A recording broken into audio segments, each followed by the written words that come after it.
आज हम जानेंगे भारतीय संविधान के अनुच्छेद। भारतीय संविधान सभी के लिए महत्वपूर्ण है और इसमें हम जब संविधान का अध्ययन करते हैं तो उसमें हम आज जो भारतीय संविधान के अनुच्छेद हैं उनके बारे में अध्ययन करेंगे। और अब हम इसको शुरू करते हैं। तो भारतीय संविधान में 22 भाग हैं, तो इनको हम क्रमशः पढ़ेंगे। इसमें सबसे पहला जब भाग की बात करते हैं हम, तो जैसे हमारा संविधान क्या है, एक मोटी किताब है और उसके अंदर क्या है, हमारा जो किताब है वो 22 भागों में बटी हुई है। अब जब एक भाग के अंतर्गत हम कुछ अनुच्छेदों का अध्ययन करते हैं तो अब उसको हम ऐसे मान सकते हैं कि जो अनुच्छेद है हमारे वो पाठ के अंदर जो टॉपिक होते हैं, हमारी हेडिंग्स होती हैं जिनको हम पढ़ते हैं, तो उसको हम इस प्रकार से ले सकते हैं कि भारतीय संविधान में कौन से जो है भाग का अर्थ कैसे लगा सकते हैं हम, या अनुच्छेद का अर्थ हम उसमें कैसे लगा सकते हैं, तो उसका हम अध्ययन करेंगे। तो इसमें हम देखते हैं भारतीय संविधान का भाग 1 क्या है हमारा, कहता है हमारा किससे संबंधित है, संघ और राज्य क्षेत्र से संबंधित है भाग 1। और इस भाग 1 में क्या है, हमारे 1 से लेकर 4 अनुच्छेद तक सम्मिलित हैं हमारे, यानी भाग 1 के अंतर्गत जैसे एक पाठ है उसके अंतर्गत क्या है, हमारे 4 हेडिंग हैं, उनका हमने टॉपिक है उनका हमने अध्ययन करना है। तो इसमें पहला जो अनुच्छेद है हमारा आर्टिकल 1 हमारा है, क्या बोलता है, भारत राज्यों का संघ है। कई बार हमें प्रतियोगिता परीक्षाओं में पूछा जाता है कि भारत राज्यों का क्या है, तो भारत राज्यों का एक संघ है। उसके बाद हम दूसरा अनुच्छेद देखते हैं कि अनुच्छेद 2 क्या कहता है। अनुच्छेद 2 कहता है भारत में नवीन या नए राज्यों का प्रवेश। तो भारत में यदि कोई नवीन राज्य सम्मिलित होता है, कोई भाग सम्मिलित होता है, तो वो क्या है, अनुच्छेद 2 के तहत जो है सम्मिलित करें भारत में किया जाएगा। इसमें हम एक उदाहरण ले सकते हैं कि क्या है, 1974 ईस्वी में 35वें संविधान संशोधन के द्वारा सिक्किम को भारत में सम्मिलित किया गया था। और उसके बाद क्या हुआ, हमारा 36वें संविधान संशोधन 1975 के द्वारा सिक्किम को भारत का 22वां राज्य बनाया गया। अब हम देखते हैं आर्टिकल 3 या अनुच्छेद 3 को देखते हैं। तो भारतीय जो संविधान है उसका अनुच्छेद 3 क्या कहता है, भारत की सीमा के अंदर किसी नए राज्य का बनना। यानी हम इसको ले सकते हैं कि भारत में कोई राज्य है और उसका हम 2 भागों में बांटते हैं और वो भी क्या है, भारत में सम्मिलित होता है।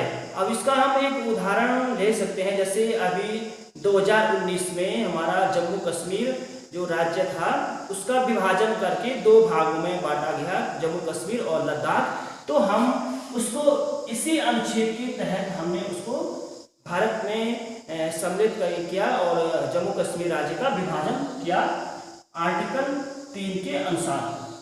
उसके बाद अनुच्छेद 4 कहता है, जो हमारे अभी तक हमने अनुच्छेद 1, 2 और 3 पढ़ा है, उसका पालन करने के लिए संविधान संशोधन की आवश्यकता नहीं है, उसे केवल एक बिल मान के भी बदला जा सकता है।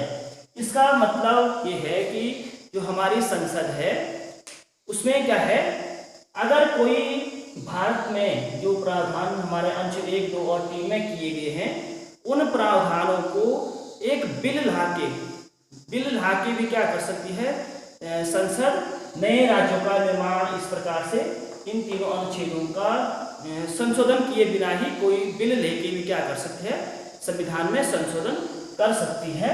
अब ये तो है हमारा संविधान का भाग 1। उसके बाद दूसरा है हमारा जो संविधान है उसके भाग 2 में। भाग 2 में क्या है, हमारा नागरिकता से संबंधित प्रावधान है और ये नागरिकता संबंधी प्रावधान संविधान के अनुच्छेद 5 से लेकर 11 तक इनका उल्लेख किया गया है, भारतीय जो नागरिकता से संबंधित प्रावधान है।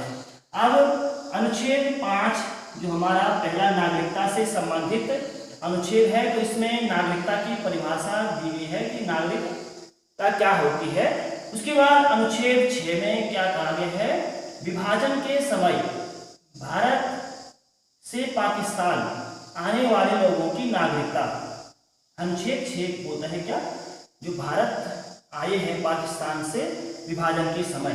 अनुच्छेद 7 क्या बोलते हैं, विभाजन के समय भारत से पाकिस्तान जाने वाले नागरिकों, जो भारतीय थे उनकी नागरिकता, यानी कि हमारा अनुच्छेद 6 और 7 क्या है हमारा, जब हमारा देश 1947 में विभाजित हुआ था तो उनके नागरिकता से संबंधित प्रावधान अनुच्छेद 6 और 7 में किए गए हैं भारतीय संविधान के।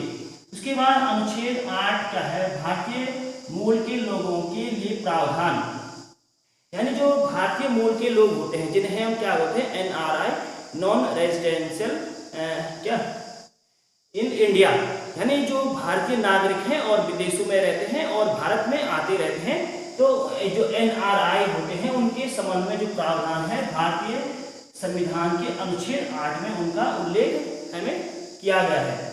उसके बाद अनुच्छेद 9 क्या कहता है हमारा, नागरिकता का निलंबन, यानी जो भारतीय हैं उनकी नागरिकता का निलंबन कैसे किया जाएगा, किन कारणों से किया जाएगा, तो उसका उल्लेख हमारा क्या है, अनुच्छेद 9 में किया गया है। और संसद जो है हमारा जो संविधान है उसमें नागरिकता का निलंबन कैसे किया जा सकता है, जैसे कोई व्यक्ति दिवालिया हो जाए या देशद्रोही हो जाए या अन्य कारण जो इस अनुच्छेद में उल्लेखित किए गए हैं अनुच्छेद 9 में, उनके आधार पर नागरिकता का निलंबन किया जा सकता है। उसके बाद अनुच्छेद 10 क्या है हमारा, नागरिकता के अधिकार, जो हमारे देश के नागरिक हैं उनके जो अधिकार हैं उसका उल्लेख किसमें किया गया है, अनुच्छेद 10 में किया गया है। उसके बाद हमारा है अनुच्छेद 11। अनुच्छेद 11 को क्या है हमारा, संसद को अधिकार है कि वह क्या कर सकता है, नागरिकता कानून में संशोधन कर सकता है, यानी हमारा जो अनुच्छेद 11 है वो क्या है, नागरिकता से संबंधित जो कानून है उनमें परिवर्तन संशोधन कर सकता है। अभी हमने देखा था CAA और NPR और NRC से संबंधित जो मुद्दे देखे थे, और उसी के आधार पे हमारी संसद के द्वारा अनुच्छेद 11 में इनका प्रावधान किया गया। इससे संबंधित जो प्रावधान हमने अभी सुने हैं CAA, NRC और NPR से संबंधित जो मुद्दे थे वो हमारे अनुच्छेद 11 में सम्मिलित है। भारतीय संविधान का भाग 3 हमारा क्या है, मौलिक अधिकारों से संबंधित है, और जो भाग 3 है उसमें क्या है, अनुच्छेद 12 से लेकर अनुच्छेद 35 तक जो प्रावधान है उसका उल्लेख किया गया है।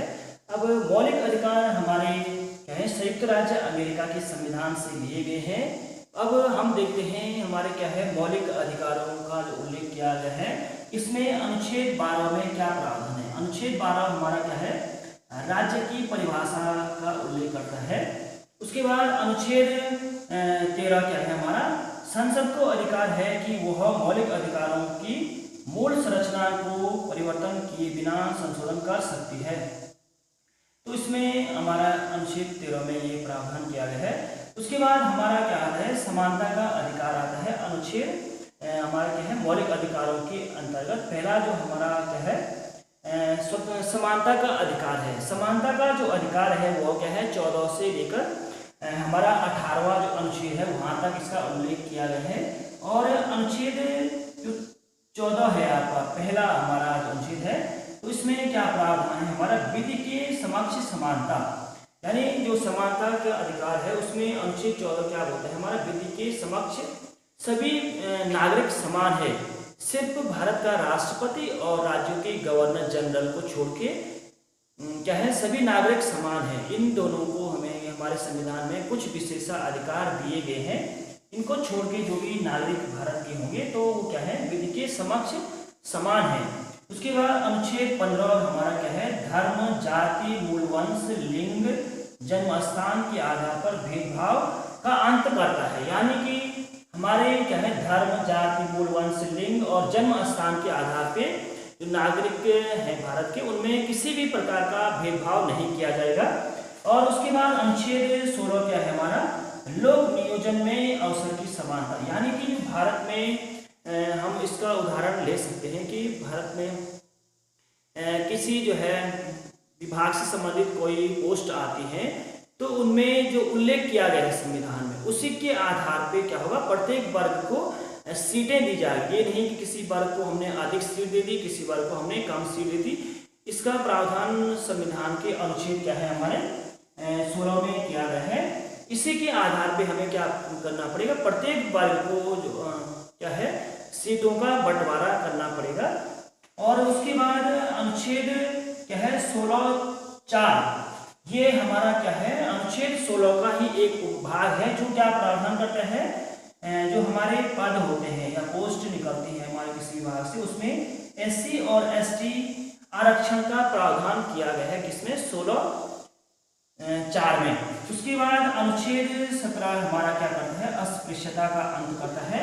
यानी कि जो अस्पृश्यता या छुआछूत के कोई नागरिक करता है, भारत में कोई व्यक्ति करता है, तो उसको अपराध माना गया है अनुच्छेद 17 के द्वारा। उसके बाद हमारा क्या है अनुच्छेद 18। अनुच्छेद 18 क्या करता है, उपाधियों का अंत करता है। यानी कि जो उपाधियां होती हैं, कोई भी व्यक्ति अपने नाम के आगे उपाधियां नहीं लगा सकता है, लेकिन कुछ उपाधियों में छूट दी गई है। जैसे भारत रत्न हो गया, भारत रत्न के अतिरिक्त क्या है हमारा पद्म विभूषण, पद्म भूषण और पद्मश्री। और सेना से संबंधित जो उपाधियां होती है, जैसे मेजर हो गया, कर्नल हो गया, जनरल हो गया। और डॉक्टरेट की उपाधियां होती है, जैसे PhD वाले क्या कर सकते हैं, अपने नाम के आगे डॉक्टरेट लगा सकते हैं। और क्या होता है हमारे ये संविधान का जो अनुच्छेद उपाधियों का अंत करता है, सिर्फ इन्हीं उपाधियों को धारण कर सकता है, अपने नाम के आगे लिख सकता है। इसके अतिरिक्त जो उपाधियां होंगी जो इस अनुच्छेद में उल्लेखित नहीं की गई हैं, वो क्या है नाम के आगे, नाम के साथ नहीं लगाई जा सकती हैं इस अनुच्छेद के तहत।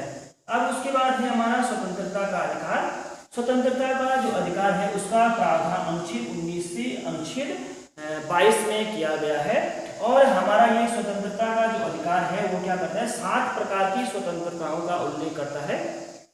तो इसमें अनुच्छेद 19 में जो पहला अनुच्छेद, उप अनुच्छेद हम कह सकते हैं का जो अनुच्छेद है वो क्या है 19(1) में क्या है, बोलने की स्वतंत्रता है हमारा, मीडिया की स्वतंत्रता, जिसे हम प्रेस की स्वतंत्रता भी लेते हैं, और झंडा फहराने की स्वतंत्रता। कई बार इस प्रकार का प्रश्न पूछा जाता है कि प्रेस की स्वतंत्रता का उल्लेख भारतीय संविधान के किस अनुच्छेद में वर्णित है।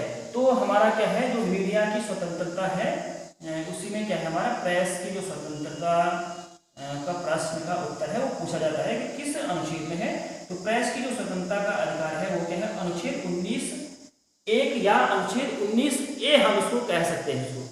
उसके बाद अनुच्छेद क्या है हमारा 19(2) है।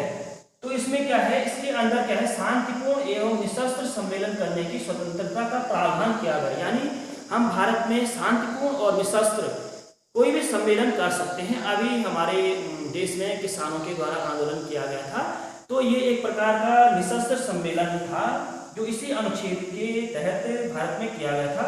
उसके बाद अनुच्छेद 19(3) जो हमारा क्या है अनुच्छेद 19 का एक उपभाग है। इसमें क्या है संघ या समूह बनाने की स्वतंत्रता, यानी जो भारतीय नागरिक हैं उनको क्या है संघ या समूह बनाने की स्वतंत्रता दी गई है। उसके बाद अनुच्छेद 19(4) क्या है भारत में कहीं भी विचरण करने की स्वतंत्रता। यानी अनुच्छेद हमारा क्या है अनुच्छेद 19(4) क्या बोलते हैं, भारत में विचरण की स्वतंत्रता। यानी हम भारत में कहीं भी पूर्व पश्चिम उत्तर दक्षिण कहीं भी हम भारत में विचरण कर सकते हैं, हम घूम सकते हैं। उसके बाद अनुच्छेद 19(5) क्या करता है भारत में कहीं भी निवास करने की स्वतंत्रता। यानी जो भारत देश है आप उसमें कहीं भी निवास कर सकते हैं, आप कहीं भी जाके आप निवास कर सकते हैं। उसके बाद क्या है अनुच्छेद 19(6) हमारा क्या करता है संपत्ति का अधिकार का उल्लेख करता है, जिसे अब समाप्त किया गया है और उसे अनुच्छेद 300 क में सम्मिलित किया गया है। अब ये हमारा क्या है स्वतंत्रता नहीं है, अब ये क्या है हमारा एक कानूनी अधिकार बनाया गया है, जिसका अध्ययन हम आगे जब आएगा उसमें करेंगे संपत्ति के अधिकार के बारे में। उसके बाद अनुच्छेद क्या है हमारा 19(7) क्या करते हैं कोई भी व्यापार एवं जीविका चलाने की स्वतंत्रता। यानी जो भारतीय हैं उन्हें क्या है कोई भी आजीविका चलाने का जो है उनको क्या है स्वतंत्रता प्रदान की गई है। अब आता है हमारा अनुच्छेद 20। अनुच्छेद 20 क्या बोलता है अपराध में दोष सिद्धि के संदर्भ में संरक्षण के विषय में उल्लेख करता है हमारा क्या अनुच्छेद 20। अब जब ये अब 2 से देखिए क्या करता है हमारे संबंध में संरक्षण प्रदान करता है, तो इसमें कुछ अधिकार नागरिकों को दिए गए हैं। जैसे क्या है, कोई व्यक्ति अपराध करता है तो उसको जो है एक अपराध के लिए सिर्फ एक ही बार सजा दी जा सकती है। और इसमें दूसरा प्रावधान क्या है, अपराध के समय जो कानून लागू है उसी के आधार पर सजा दी जाएगी। ये नहीं कि हमने बाद में कोई कानून बनाया या जिस समय हमने कोई अपराध किया है उसके समय से पहले का जो कानून है उसके आधार पर सजा नहीं दी जाएगी। यानी कि जो प्रावधान उस अपराध करने के समय है उसी के कानून के अनुसार सजा दी जाएगी। और तीसरा जो प्रावधान है अनुच्छेद 20 में किया गया वो क्या है, गवाही देने के लिए बाध्य नहीं किया जा सकता। यानी किसी व्यक्ति को अपने विरुद्ध गवाही देने के लिए बाध्य नहीं किया जा सकता है। उसके बाद आता है हमारा अनुच्छेद 21। अनुच्छेद 21 क्या करता है, हमारा प्राण एवं देह की स्वतंत्रता, जीवन जीने की स्वतंत्रता और एकांतता का अधिकार, राइट टू प्राइवेसी का जो प्रावधान है वो किसमें आता है, हमारा अनुच्छेद 21 में आता है। उसके बाद एक और है अनुच्छेद 21A जो है क्या है हमारा अनुच्छेद 21 का एक उपभाग। उसमें क्या उल्लेख किया गया है, 6 से 14 वर्ष के बच्चों के लिए मुफ्त एवं अनिवार्य शिक्षा का प्रावधान। यानी ये प्रश्न पूछा जाता है कई बार कि 6 से 14 वर्ष तक के बच्चों के लिए अनिवार्य शिक्षा का प्रावधान संविधान के किस अनुच्छेद में किया गया है, तो हमारा अनुच्छेद 21A जो हमारा क्या है अनुच्छेद 21 का भाग है। और ये प्रावधान कब जोड़ा गया था, 88वें संविधान संशोधन 2002 के द्वारा ये जोड़ा गया। और उसके बाद हमारा क्या है अनुच्छेद 22। अनुच्छेद 22 गिरफ्तारी के संदर्भ में संरक्षण प्रदान करता है। इसमें भी कुछ प्रावधान किए गए हैं। जैसे क्या है, किसी व्यक्ति को क्या किया जाता है, हिरासत में लिया जाता है तो उसको हिरासत में लेने का कारण बताना पड़ेगा उस व्यक्ति को। और दूसरा प्रावधान क्या है अनुच्छेद 22 में, तो उसमें है कि जो व्यक्ति हिरासत में लिया गया है तो 24 घंटे के अंदर उसको क्या करना पड़ेगा, हम जो दंडाधिकारी है उसके समक्ष हमें प्रस्तुत करना पड़ेगा। और तीसरा प्रावधान किया गया है कि जो व्यक्ति बंदी बनाया गया है उसको अपने पसंद के वकील करने की जो है स्वतंत्रता प्रदान की जाती है। उसके बाद हमारा क्या है शोषण के विरुद्ध अधिकार। शोषण के विरुद्ध जो अधिकार है वो अनुच्छेद क्या है हमारा 23 से 24 तक इसका प्रावधान किया गया है। इसमें सबसे पहले अनुच्छेद 23 है। तो अनुच्छेद 23 क्या कहते हैं, मानव तस्करी और क्या है ब्लैक श्रम और पर क्या करते हैं हमारा प्रतिबंध करता है, प्रतिबंध लगाते हैं। यानी मानव तस्करी और जो ब्लैक श्रम होता है उस पर प्रतिबंध लगाता है। यानी जो हमने सुना है क्या ह्यूमन ट्रैफिकिंग सुना है हमने, और बंधुआ मजदूरी या जबरन किसी से काम करवाना, इस प्रकार का जो क्या है प्रतिबंध जो लगाया गया है अनुच्छेद 23 के तहत लगाया गया है। अनुच्छेद 24 क्या करते हैं हमारा बाल श्रम का प्रतिबंध लगाते हैं। हमारा अनुच्छेद क्या है हमारा 24 क्या बोलता है 14 वर्ष से कम जो उम्र के बच्चे हैं उनको हम क्या कर सकते हैं, क्या नहीं कर सकते हैं, जबरन काम पे नहीं लगा सकते या किसी कल कारखाने में काम पे नहीं लगा सकते।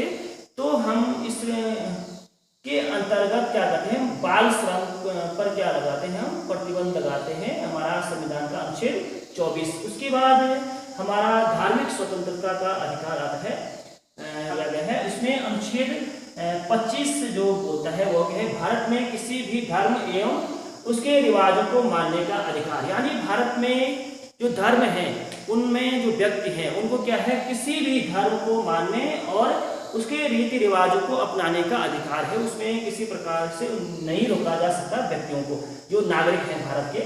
उसके बाद अनुच्छेद 26 क्या बोलता है धार्मिक कार्यक्रम एवं धार्मिक सम्मेलन करने की स्वतंत्रता।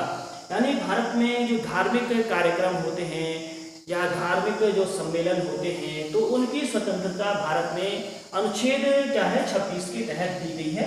अनुच्छेद 27 भारत में प्रत्येक धार्मिक आय को फ्री माना जाएगा। यानी कि जो हमारे मंदिर होते हैं या मस्जिद होते हैं उनमें जो आय प्राप्त होती है चंदे से हमें जो आय प्राप्त होती है उसको टैक्स फ्री रखा गया है। अनुच्छेद 28 हमारा क्या है भारत के किसी भी शैक्षिक संस्थान में धार्मिक शिक्षा नहीं दी जा सकती। यानी कि जो हमारे देश में जो शिक्षण संस्थाएं हैं उनमें क्या है धार्मिक शिक्षा नहीं दी जा सकती और वहाँ पे किसी भी विद्यार्थी को किसी धर्म से संबंधित जो उपदेश है उसको सुनने के लिए बाध्य नहीं किया जा सकता अनुच्छेद 28 के तहत। अब हमारा अगला है संस्कृति एवं शिक्षा का अधिकार। इसका अनुच्छेद 29 हमारा क्या बोलता है, अल्पसंख्यक वर्गों के हितों का संरक्षण करता है।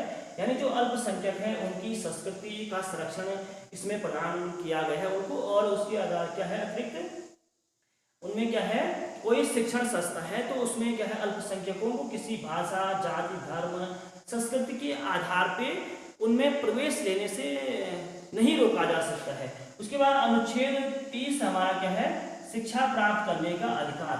यानी जो हमारे अल्पसंख्यक हैं उनको क्या है, शिक्षण संस्थाएं क्या है बनाने का अधिकार है और सरकार उनकी जो शिक्षण संस्थाएं हैं उनको क्या है अनुदान देने के लिए जो है क्या नहीं कर सकती, उनके अनुदान को रोक नहीं सकती अनुच्छेद 30 के तहत। उसके बाद अनुच्छेद 31 हमारा क्या है, अब निरस्त कर दिया गया है और उसका जो प्रावधान है हमारा अनुच्छेद 19A में सम्मिलित किया गया है, जिसमें क्या है, बोलने की स्वतंत्रता, मीडिया की स्वतंत्रता और झंडा फहराने की स्वतंत्रता। अब अनुच्छेद 31 को समाप्त करके अनुच्छेद 19A में सम्मिलित किया गया है। अब हमारा है संवैधानिक उपचारों का अधिकार। संवैधानिक उपचारों का अधिकार अनुच्छेद 32 में है और हमारा जो संविधान है, हमारे देश का जो संविधान है उसमें जो संवैधानिक उपचारों का अधिकार है वो क्या करता है, हमारे देश के जो नागरिक हैं उनके अधिकारों को यदि छीना जाता है तो वो क्या कर सकते हैं, सीधे सर्वोच्च न्यायालय में अपनी अपील दायर कर सकते हैं। और तब क्या कर सकता है, सर्वोच्च न्यायालय 5 प्रकार की रिट या लेख जारी करता है। अगर किसी व्यक्ति को लगता है कि उसके अधिकारों को, मूल अधिकारों को छीना गया है तो व्यक्ति क्या कर सकता है, सीधे सर्वोच्च न्यायालय में जाके अपने अधिकारों को संरक्षण मांग सकता है। उसकी में जो हमारे क्या है, संवैधानिक उपचारों का अधिकार अनुच्छेद 32 है, उसमें क्या है 5 प्रकार के जब रिट सर्वोच्च न्यायालय जारी करता है तो इसमें जो पहला रिट है वो क्या है, बंदी प्रत्यक्षीकरण।